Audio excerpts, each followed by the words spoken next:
Assalamu alaikum wa rahmatullahi wa barakatuh. With regards to what's going on in Iran, I think that you have to separate a lot of the issues here.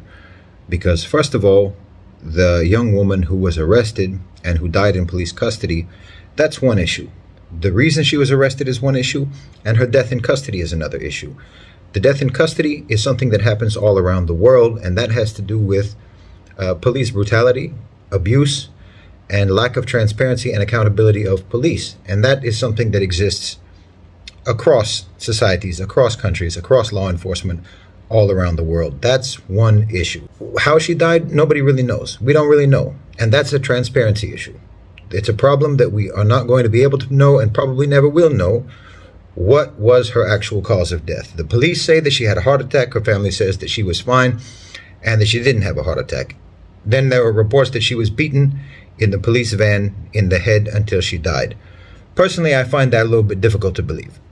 It could have been. There are some police who are genuinely brutal monsters. So that's also possible. But that's a police brutality issue. Now, if you have a problem with her being arrested because she wasn't apparently wearing hijab according to the regulations in Iran, that's a separate issue. You can argue about whether or not that regulation should exist or shouldn't exist, but that has nothing to do with whether or not someone should be safe in police custody, regardless of what they get arrested for. If she had been arrested for possession of hashish, it doesn't mean that she should be beaten to death or that she should die in police custody for whatever reason. Unless, of course, it's a perfectly natural cause, which also seems unlikely. With regards to the protests, there's no question in my mind that obviously the protests in Iran are going to have some element of coordination by intelligence.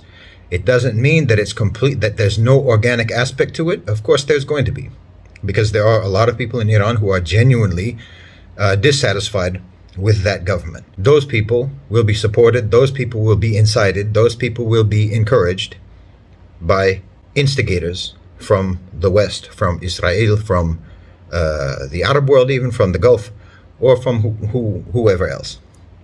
So there's a lot of issues there. Now, with regards to making this an issue about the hijab, well, that's just stupid. That's just stupid. Because, I mean, you in the West are banning the hijab in certain places. So it's not as if you believe in freedom with regards to the hijab. You don't believe in the freedom to wear it, but you apparently believe in the freedom to not wear it. You have to be consistent. So obviously, that's just ridiculous. That whole position is, you can just throw that away immediately. Because the overwhelming majority of women, Muslim women who wear the hijab, do it by their own choice. And you don't want them to in your societies. You want to enforce a certain dress code in your societies, but you don't think that Muslim countries should be able to enforce a dress code in their societies. So that's just a ridiculous position to begin with. What you should be talking about is police brutality, whether it's in Iran or anywhere else. Police accountability, police transparency, and these sorts of things. The government policy on hijab is not the reason that you would want to overthrow the government in Iran. So if it's going to end up toppling on the back of this, this has nothing to do with why it gets toppled. That's narrative creation on the part of the West, which indicates that it's not genuine. Because if it was a genuine protest movement, it would be based on things that have broad societal appeal, that reflect broad sentiments in the society, like against police brutality, against persecution by the police, by law enforcement, corruption in law enforcement, corruption in politics. These kinds of things have broad societal sentiment behind them. Women want to take off the hijab. This is Western narrative creation. That's what that is. So that looks like an illegitimate protest movement. And Allahu Alam. Just my thoughts. Jazakumullahu khairan wa assalamu alaikum.